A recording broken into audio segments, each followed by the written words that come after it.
Hello everyone, I am Dr. Nirmala Kushwaha, Assistant Professor BRP College, Samastipur Bihar. आप सबने great wall of China का नाम सुना होगा, इजिप्शियन पिरामिड का नाम सुना होगा। तो यह एक बड़ा प्रोजेक्ट है। इस प्रोजेक्ट को सक्सेसफुली रन करने के लिए किसका हाथ था? उन सबके पीछे हाथ था केवल मैनेजमेंट का। हम सब यह अच्छी तरीके से जानते हैं कि लक्ष्यों की प्राप्ति के लिए केवल साधनों को जुटा लेने मात्र से ही काम नहीं चल जाता है, बल्कि हमको उसके लिए योजनाएं बनानी होती है। विभिन्न व्यक्तियों के समन्वित प्रयासों के द्वारा हम साधनों का कुशलतापूर्वक और मितव्ययितापूर्ण उपयोग करके ही अपने लक्ष्य को प्राप्त कर सकते हैं, और यह सब संभव होता है केवल कुशल प्रबंधन के द्वारा। प्रबंध जो होता है वो किसी भी देश के आर्थिक विकास की सफलता की कुंजी होता है। वर्तमान व्यावसायिक एवं औद्योगिक युग में प्रबंध को एक जीवनदायिनी तत्व के रूप में माना गया है, क्योंकि बिना प्रबंध के उद्योग धंधों में या व्यवसायिक जगत में जो भौतिक संसाधन उपयोग किए जाते हैं, जैसे भूमि है, श्रम है, पूंजी है, साहस है या संगठन है, यह सब केवल एक साधन मात्र ही रह जाते हैं। जब तक कि हम प्रबंध का उपयोग इसके अंतर्गत नहीं करते हैं, तब तक ये केवल एक जड़ मात्र ही रह जाते हैं। जहाँ प्रबंध है वहाँ पर व्यवस्था होती है, अनुशासन, दक्षता, निर्माण कार्य एवं सौंदर्य के भी हम दर्शन कर पाते हैं। नहीं तो इसके अभाव में अव्यवस्थाएं, कुशासन और अकुशलता या कुप्रबंध परिलक्षित होता है। इसी संदर्भ में आज हम यह जानेंगे कि प्रबंध का मीनिंग क्या है, उसकी परिभाषाएं क्या है, उसकी विशेषताएं कौन कौन सी हैं, प्रबंध का वर्तमान समय में क्या महत्व है, और प्रबंध को यदि हम अपने निर्धारित उद्देश्य की प्राप्ति के लिए अपनाना चाहते हैं तो हमें किन किन कार्यों को करना चाहिए। इट मीन्स की फंक्शंस ऑफ मैनेजमेंट कौन कौन से हैं, यह हम अपने इस वीडियो लेक्चर के थ्रू जानेंगे। Meaning and definitions of management. First definition हमने ली है एफ.डब्ल्यू. टेलर की। उनके अनुसार management is the art of knowing exactly what you want to do and seeing that they do it in the best and cheapest वे।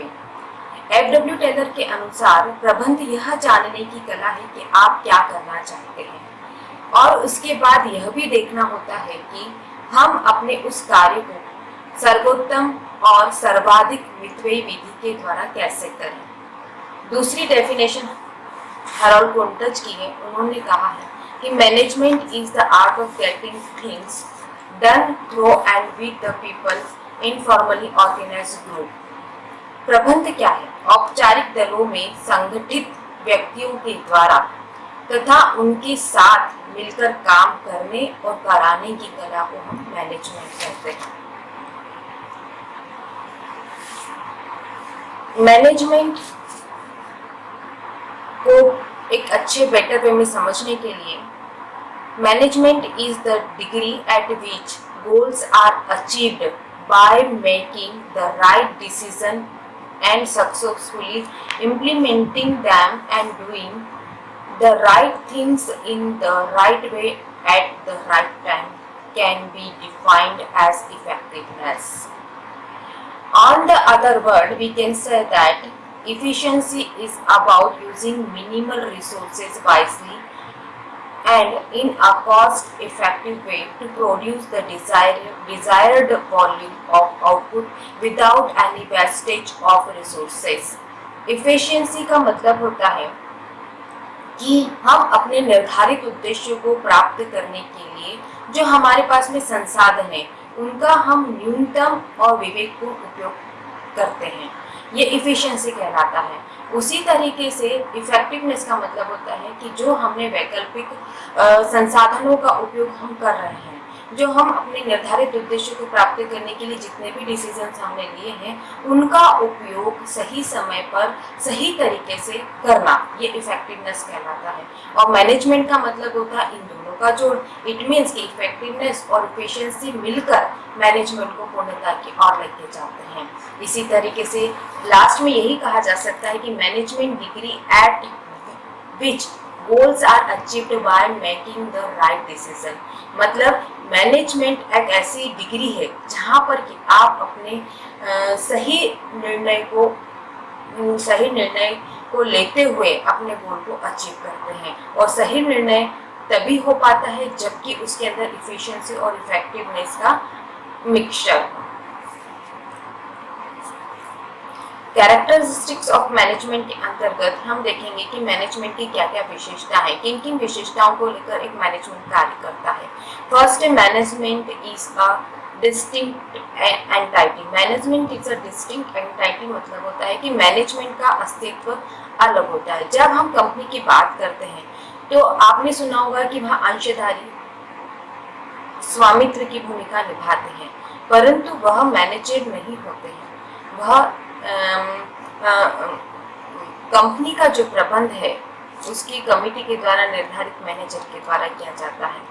इसी तरीके से दूसरा पॉइंट है management is all pervading. All pervading का मतलब होता है कि मैनेजमेंट सभी जगह व्याप्त होता है, चाहे वो छोटा सा इंस्टीट्यूट हो, चाहे वो बड़ा से बड़ा इंस्टीट्यूट हो, चाहे वो स्कूल हो, चाहे वो कॉलेज हो, चाहे वो पेट्रोल पंप हो, चाहे वो कोई सा भी गवर्नमेंट ऑर्गेनाइजेशन हो, सब जगह मैनेजमेंट व्याप्त रहता है। इसी तरीके से चाहे वह एक हाउसवाइफ हो, चाहे वह एक प्रोफेशनल टच में अपना कार्य कर रही हो, सब जगह उसके अंदर मैनेजमेंट व्याप्त रहता है। अगला पॉइंट है management is a social obligation. एक सामाजिक प्रतिबद्धता मैनेजमेंट के अंतर्गत आती है। हम यह सभी अच्छे से जानते हैं कि मैनेजमेंट को व्यक्ति से अलग नहीं किया जा सकता है। व्यक्ति और मैनेजमेंट आपस में एक दूसरे के पूरक हैं। चूंकि व्यक्ति समाज में रहता है इसलिए मैनेजमेंट एक सामाजिक प्रक्रिया का अंग होता है।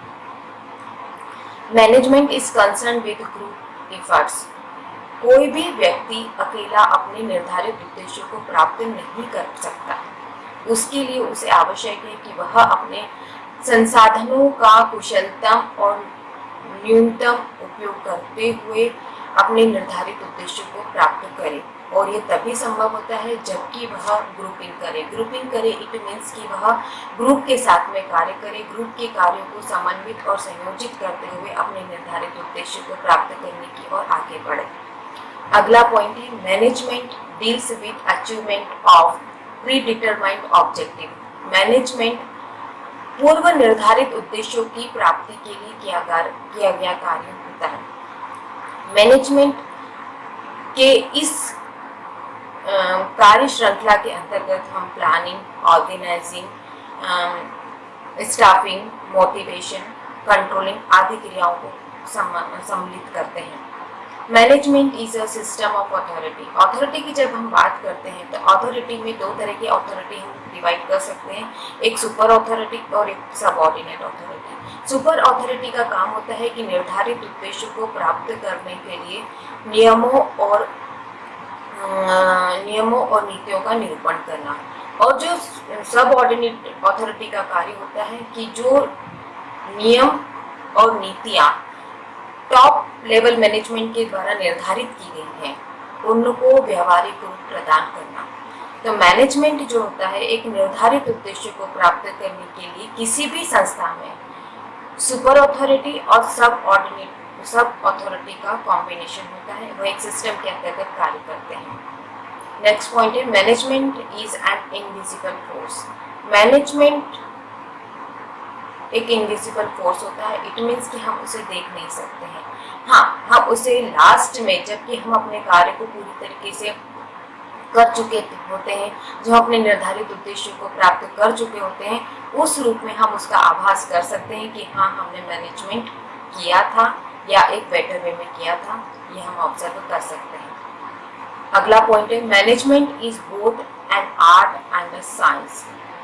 नियमों की व्याख्या करना, नीतियों का निर्माण करना, अपने लक्ष्य को प्राप्त करने के लिए इन दोनों को समन्वित करना, राइट डाउन करना, ये एक साइंस कहलाता है। और साइंस के द्वारा बनाए गए नियमों को, नीतियों को जब व्यक्ति अपने व्यवहारिक जीवन में उतारता है तो वह आर्ट कहलाता है। तो मैनेजमेंट आर्ट भी है और साइंस भी है, क्योंकि मैनेजमेंट के अंतर्गत कुछ नीति नियमों की व्याख्या की गई है और उसी को व्यक्ति जब अपने निर्धारित उद्देश्य की प्राप्ति के लिए व्यवहारिकता प्रदान करता है तो वह एक कला का रूप ले लेता है। इट मीन्स कि मैनेजमेंट जो है वो दोनों ही है, कला भी है और एक विज्ञान भी है। नेक्स्ट पॉइंट है management is an integrated process. Integrated process का मतलब ये होता है कि यह एक समन्वित क्रिया है। समन्वित क्रिया किस संदर्भ में कि जो मैनेजमेंट होता है वह मानव संसाधनों का उपयोग भौतिक संसाधनों का कुशलतम उपयोग करने के लिए करता है, और ये दोनों किस लिए होते हैं? केवल अपने निर्धारित उद्देश्यों को प्राप्त करने के लिए, और वह निर्धारित उद्देश्य हमें चूंकि कुशलतम प्रयोग करते हुए प्राप्त करना होता है, संसाधनों का प्रयोग करते हुए प्राप्त करना होता है, इसीलिए मैनेजमेंट के अंतर्गत मानवीय और भौतिक संसाधनों का इंटीग्रेशन किया जाता है। नेक्स्ट पॉइंट है human touch is inseparable from management. Management से ह्यूमन टच को अलग नहीं किया जा सकता। ये सब हम जब सब अच्छी तरीके से जानते हैं कि मानव एक सामाजिक प्राणी है। समाज में रहते हुए ही वह अपने कार्यों को अंजाम देता है, अपने उद्देश्यों की प्राप्ति करता है, और मैनेजमेंट एक मानवीय प्रक्रिया है। इट मीन्स कि मैनेजमेंट के अंतर्गत जितनी भी क्रियाएं की जाती हैं, चाहे वो प्लानिंग करना हो, चाहे वो ऑर्गेनाइजिंग करना हो, चाहे स्टाफिंग करना हो, चाहे कंट्रोलिंग करना है, ये सब व्यक्ति के द्वारा ही संभव होता है। व्यक्ति को मैनेजमेंट से और मैनेजमेंट को व्यक्ति से अलग नहीं किया जा सकता। नेक्स्ट पॉइंट है management is a universal process. Management एक यूनिवर्सल प्रोसेस है। इट मीन्स कि चाहे वो चीन हो, जापान हो, अमेरिका हो, चाहे इंडिया हो, चाहे विश्व की कोई भी कंट्री हो, हर जगह मैनेजमेंट प्राप्त होता है। इसी तरीके से चाहे वो स्कूल हो, कॉलेज हो, हॉस्पिटल हो, या फिर अपना पेट्रोल पंप हो, हर जगह मैनेजमेंट प्राप्त होता है। इसी तरीके से हम देखते हैं कि चाहे वो प्रोफेशनल लाइफ हो, चाहे वो पर्सनल लाइफ हो, वहाँ पर दोनों ही जगह मैनेजमेंट व्याप्त होता है। इसीलिए कहा गया है कि मैनेजमेंट एक विश्वव्यापी प्रक्रिया है। अगला और लास्ट पॉइंट है management is a dynamic function. Dynamic function का मतलब होता है कि गतिशील प्रक्रिया है। व्यक्ति अपने दैनिक जीवन में भी बहुत सारे रोल प्ले करता है। एक जगह वो अपनी प्रोफेशनल लाइफ जीता है, एक जगह वो अपनी पर्सनल लाइफ जीता है। पर्सनल लाइफ में उसका मैनेजमेंट अलग होता है, वहीं जाके प्रोफेशनल लाइफ में उसका मैनेजमेंट अलग हो जाता है। इट मीन्स कि समय और परिस्थिति के अनुसार मैनेजमेंट अपने आप को ढाल लेता है। मैनेजमेंट एक डायनेमिक फंक्शन है, गतिशील प्रक्रिया है। आगे बढ़ते हुए जब हम देखेंगे कि मैनेजमेंट का इम्पोर्टेंस क्या है, क्यों हम मैनेजमेंट को अपने दैनिक कार्यों में अपनाना चाहते हैं, या क्यों हम उसकी क्रियाओं को अपने बिजनेस के लिए लेना चाहते हैं, तो उसके अंतर्गत सबसे पहला पॉइंट यही है कि maximum production at minimum cost. प्रत्येक प्रबंधक या प्रत्येक उत्पादक यही चाहता है कि उसका जो प्रोडक्शन हो वो बहुत ज़्यादा से ज़्यादा हो और उसकी कॉस्ट जो है बहुत कम से कम हो, और यह तभी संभव होता है कि उसके पास में जो उपलब्ध संसाधन है, जो भौतिक संसाधन है, जो मानवीय संसाधन है, उनका वह कुशलता पूर्वक प्रयोग अपने निर्धारित उद्देश्यों को प्राप्त करने के लिए करें, और यह तभी संभव होता है जबकि उसके पास में कुशल प्रबंधक हो। दूसरा पॉइंट है cost reduction by eliminating waste. Waste को कम से कम निकालना। हमने अपनी एक डेफिनेशन में पढ़ा था कि मैनेजमेंट केवल संसाधनों का उपयोग कर लेने मात्र से नहीं हो जाता है। कुशल मैनेजमेंट वह होता है जिसमें कि आप अपने संसाधनों का न्यूनतम उपयोग करते हैं और विवेकपूर्ण तरीके से उपयोग करते हैं।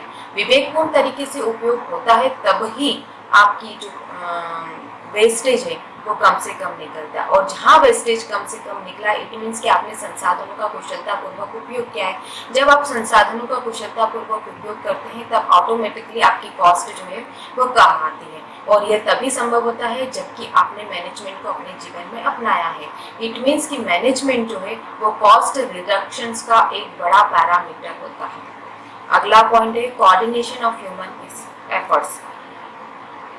एक अकेला व्यक्ति अपने निर्धारित उद्देश्य को प्राप्त नहीं कर पाता है। उसे अपने निर्धारित उद्देश्यों को प्राप्त करने के लिए जहां एक और संसाधनों का कुशलता उपयोग करना होता है, वहीं दूसरी ओर जो मानवीय शक्ति है उसके बीच में कोऑर्डिनेशन को बिठाना होता है।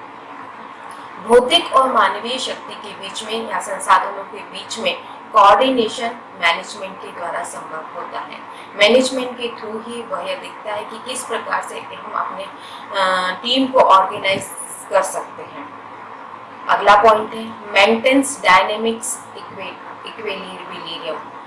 मेंटेन्स डायनेमिक इक्विलिब्रियम का मतलब ये होता है कि हम डायनेमिक जो है किस प्रकार से मतलब किस प्रकार से हम संसाधनों का उपयोग करते हुए अपने निर्धारित उद्देश्य को प्राप्त करें, किस प्रकार से हम उनके बीच में संतुलन को स्थापित करें ताकि हमारा जो कॉस्ट है रिडक्शन की ओर बढ़े और हमारा जो आउटपुट है वो मैक्सिमाइजेशन की तरफ बढ़े। अगला पॉइंट है ब्रिंग्स कॉर्पोरेशन इन कॉन्फ्लिक्टिंग इंटरेस्ट। कॉर्पोरेशन लेकर आना, ये हम पहले भी देख चुके हैं कि किस प्रकार से एक व्यक्ति या एक संस्था या एक ऑर्गेनाइजेशन अपने निर्धारित उद्देश्य को प्राप्त करने के लिए भौतिक और मानवीय संसाधनों के बीच में कोऑर्डिनेशन को बिठाता है। विभिन्न विपरीत परिस्थितियों में सीमित संसाधनों का विवेकपूर्ण तरीके से उपयोग कर पाना केवल मैनेजमेंट के द्वारा ही संभव होता है। और हमारा लास्ट पॉइंट है ऑप्टिमम यूटिलाइजेशन ऑफ रिसोर्सेज, अनुकूलतम संसाधनों का अनुकूलतम प्रयोग करना। यह भी तभी संभव होता है जबकि हमने मैनेजमेंट किया हो। इन सभी चीज़ों को हम एक एग्जाम्पल के थ्रू समझ सकते हैं। जैसे मान लो कि आप किसी ऑर्गेनाइजेशन में मैनेजर की पोस्ट पर हैं और वहाँ पर आपको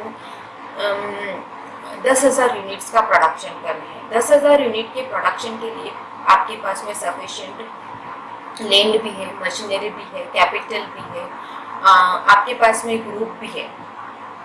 उन सब का कुशलतम उपयोग कर पाना यह संभव होता है मैनेजमेंट के द्वारा। और मैनेजमेंट के अंतर्गत आप एक मैनेजर होते हुए सबसे पहले प्लानिंग को करेंगे, उसके बाद में ऑर्गेनाइजिंग करेंगे, उसके बाद में कोऑर्डिनेशन को बिठाएंगे, स्टाफिंग करेंगे और उसके बाद में डायरेक्टिंग के बाद में कंट्रोलिंग की प्रोसेस अपनाते हुए अपने निर्धारित उद्देश्यों को प्राप्त करेंगे। और ये सब संभव होता है केवल मैनेजमेंट के द्वारा। इट मीन्स कि वर्तमान समय में चाहे वह औद्योगिक संस्था हो, चाहे वह धार्मिक संस्था हो, सब जगह मैनेजमेंट व्याप्त होता है और मैनेजमेंट के महत्व को नकारा नहीं जा सकता है। अब हम मैनेजमेंट के फंक्शंस की बात करते हैं। मैनेजमेंट के फंक्शंस में हमने यहाँ पर प्लानिंग, ऑर्गेनाइजिंग, स्टाफिंग, डायरेक्टिंग और कंट्रोलिंग को शामिल किया है। वन बाय वन हम एक एक फंक्शंस को देखते हैं। प्लानिंग क्या होता है? प्लानिंग मतलब होता है नियोजन। प्लानिंग, नियोजन, इट मीन्स कि जितने भी क से उत्पन्न होने वाले प्रश्न हैं, क्या, कब, क्यों, कैसे, किसके साथ, इन सभी प्रश्नों को जब हम इन सभी प्रश्नों के उत्तर को जब हम राइट डाउन कर लेते हैं तो वो प्लानिंग कहलाता है। किसी भी संस्था के लिए प्लानिंग का मतलब होता है एस्टेब्लिशिंग ऑब्जेक्टिव्स, मतलब सबसे पहले उद्देश्य को निर्धारित करना। क्योंकि यदि व्यक्ति के पास में उद्देश्य नहीं होगा तो वो किस दिशा में अपने कार्य को पूर्ण करेगा। तो दिशा निर्धारित करने के लिए सबसे पहले व्यक्ति को अपने उद्देश्य को निर्धारित करना होता है। इसके बाद में उस निर्धारित उद्देश्य को प्राप्त करने के लिए कॉस्ट का एनालिसिस करना, जो कि प्लानिंग के दूसरे एस्पेक्ट मेकिंग फोरकास्ट के अंतर्गत शामिल किया जाएगा। थर्ड पॉइंट है formulating policies, procedures and rules. निर्धारित उद्देश्य को प्राप्त करने के लिए नीतियों का निरूपण करना, रूल्स को बनाना, ये प्लानिंग के अंतर्गत आता है। और लास्ट पॉइंट है ड्राइंग प्रोग्राम्स, शेड्यूल और बजट्स, मतलब कि प्रोग्राम को बनाना, शेड्यूल प्लान करना, बजट का निर्धारण करना, किन व्यक्तियों से कैसे कैपिटल की व्यवस्था की जाएगी, ये सब चीज़ों का निर्धारण करना हमारे प्लानिंग के अंतर्गत आता है। इसे हम अब एक एग्जाम्पल के थ्रू समझते हैं। जैसे हम अपने बीकॉम ऑनर्स में 90% गेन करना चाहते हैं, ये हमारा एस्टेब्लिशिंग ऑफ ऑब्जेक्टिव्स हो गया। इट मीन्स कि हमारा निर्धारित उद्देश्य 90% को प्राप्त करना। अब इस 90% को प्राप्त करने के लिए हमें किन किन क्रियाओं को करना होगा, उसको राइट डाउन करना प्लानिंग कहलाता है। फॉर्मुलेटिंग पॉलिसीज, किस तरीके से हम अपने निर्धारित उद्देश्यों को प्राप्त करेंगे, क्या हम कोचिंग लेंगे, क्या हम सेल्फ स्टडी करेंगे, हमारी इस संदर्भ में कॉस्ट क्या होगी, किन नीति नियमों के तहत हम अपने निर्धारित उद्देश्य को प्राप्त करेंगे, हमारा पढ़ाई का शेड्यूल क्या होगा, हम कितने सब्जेक्ट को किस सब्जेक्ट को कितना वेटेज देंगे, ये सब हमारी प्लानिंग के अंतर्गत शामिल किया जाएगा। नेक्स्ट है ऑर्गेनाइजिंग। जब हमने प्लानिंग कर ली, इट मीन्स कि हमने ये निर्धारित कर लिया कि हमारा उद्देश्य क्या है, नीतियाँ कौन सी होंगी, रूल्स कौन से होंगे, कॉस्ट कितनी आएगी, ये सब चीज़ें हमने राइट डाउन करनी है। उसके बाद में हमारी नेक्स्ट स्टेज आती है organizing, identifying the activities necessary to achieve the objectives. ऐसी क्रियाओं को आइडेंटिफाई करना जो कि जरूरी है हमारे निर्धारित उद्देश्यों को प्राप्त करने के लिए, यह ऑर्गेनाइजिंग का पहला पॉइंट है। दूसरा पॉइंट है grouping the activities into measurable units, मापने योग्य यूनिट में अपनी जितनी भी क्रियाएं हैं उनका ग्रुपिंग करना होता है, यह ऑर्गेनाइजिंग का दूसरा पॉइंट है। तीसरा है assigning duties to task to appropriate individuals. ये सब हम अच्छी तरीके से जानते हैं कि हम अपने निर्धारित उद्देश्य को अकेले प्राप्त नहीं कर सकते, तो हमें एप्रोप्रिएट व्यक्ति को ड्यूटी को असाइन करना होता है। इसके बाद में delegating necessary authority to individuals and fixing responsibility for result. किसी भी व्यक्ति से कार्य करने के लिए ज़रूरी होता है कि उसको अधिकार दिए जाएं, रिस्पॉन्सिबिलिटी सौंपी जाए, और यह हमारे मैनेजमेंट के ऑर्गेनाइजिंग फैक्टर्स के अंतर्गत आता है। Defining authority responsibility relationships among individuals, फिर हमें अथॉरिटी को डिफाइन करना होता है। इट मीन्स कि जितने भी इंडिविजुअल्स हैं उनके बीच में क्या रिलेशनशिप रहेगा, किस तरह की अथॉरिटी कार्य करेगी, ये हमारे ऑर्गेनाइजिंग लेवल के अंतर्गत आता है। नेक्स्ट पॉइंट है हमारा स्टाफिंग। यह भी मैनेजमेंट का एक बहुत ही मेजरेबल फंक्शन है, जिसके अंतर्गत हम रिक्रूटमेंट, सिलेक्शन और प्लेसमेंट, इट मीन्स कि हमें यदि अपने निर्धारित उद्देश्यों को प्राप्त करना है और अब तक हमारे पास में स्टाफ नहीं है, इट मीन्स मानवीय संसाधन नहीं है, तो सबसे पहले हमें रिक्रूटमेंट के प्रोसेस करनी होगी। उसके बाद में रिक्रूटमेंट के बाद में सिलेक्शंस और उसके बाद में उनका अपॉइंटमेंट प्रोसेस करनी होगी। इसके बाद में सेकेंड प्रोसेस होती है ट्रेनिंग एंड डेवलपमेंट। यदि आवश्यकता है तो हमें अपने मानवीय संसाधनों को या हमारी मानव शक्ति जो कि हमारे निर्धारित उद्देश्यों को प्राप्त करने के लिए एक अहम भूमिका निभाएगी, उसको ट्रेनिंग देना और उसका डेवलपमेंट करना। इसके बाद में अप्राइजल, प्रमोशन और ट्रांसफर से संबंधित पॉलिसीज बनाना, उनको एप्लीकेबल करना होता है। फिर लास्ट में होता है एम्प्लॉय रेम्यूनरेशन को फिक्स करना होता है कि किस रेम्यूनरेशन पर एम्प्लॉय अपनी सेवा हमारे निर्धारित उद्देश्यों को प्राप्त करने में एक सहयोगी के रूप में देगा। हमारा नेक्स्ट पॉइंट है डायरेक्टिंग, प्लानिंग, ऑर्गेनाइजिंग, स्टाफिंग के बाद में फोर्थ जो हमारा काम है डायरेक्टिंग। डायरेक्टिंग के अंतर्गत होता है कि दिशा निर्देश प्रदान करना, उनको संचालन में मदद करना, influencing, guiding and motivating the subordinates for the achievement of organizational objectives. संस्था के द्वारा निर्धारित उद्देश्यों को प्राप्त करने के लिए सबऑर्डिनेट्स के जो कार्य हैं उनको करने के लिए दिशा निर्देश प्रदान करना और उनको मोटिवेट करना, यह डायरेक्टिंग का प्रथम कार्य है। दूसरा कार्य है supervision, motivation, leadership and communication are the sub functions of directing. Directing के जो दूसरे सब फंक्शंस हैं उसके अंदर सुपरविजन होता है कि हम उनका मार्गदर्शन करते हुए उनको किस तरीके से मोटिवेट कर पाएंगे, किस तरीके से लीडरशिप के जितने भी एस्पेक्ट हैं उनका उपयोग करते हुए कम्युनिकेशन स्किल्स को डेवलप कर सकते हैं। यह और डायरेक्टिंग फंक्शंस के अंतर्गत इंक्लूड होता है। हमारा लास्ट है कंट्रोलिंग। जब हमने हमारे निर्धारित उद्देश्य को प्राप्त करने के लिए प्लानिंग से लेकर डायरेक्टिंग तक की सारी प्रोसेस कर ली, इट मीन्स कि हमारा कार्य चल रहा है, हम एक निश्चित समय पर अपने ऑब्जेक्ट को प्राप्त कर लेंगे। ऑब्जेक्ट को प्राप्त कर लेने के लिए हमको कंट्रोलिंग का भी सहारा लेना होता है, जिसमें हम सबसे पहले सेटिंग स्टैंडर्ड्स और norms for the desired performance, जो हम प्राप्त करना चाहते हैं, जो हमारा निर्धारित उद्देश्य है, उसके लिए हमको नॉर्म्स को सेट करना होता है। नॉर्म्स को सेट कर देने के बाद में मेजरिंग द एक्चुअल परफॉर्मेंस, जो हमने एक्चुअल में प्राप्त किया है उसको देखना होता है कि जो हमारा निर्धारित उद्देश्य था वो क्या था और जो हमने एक्चुअल में गेन किया है वो क्या है। इसके बाद में हमारा थर्ड और मोस्ट इम्पॉर्टेंट होता है interpreting and comparing actual performance with the set standard.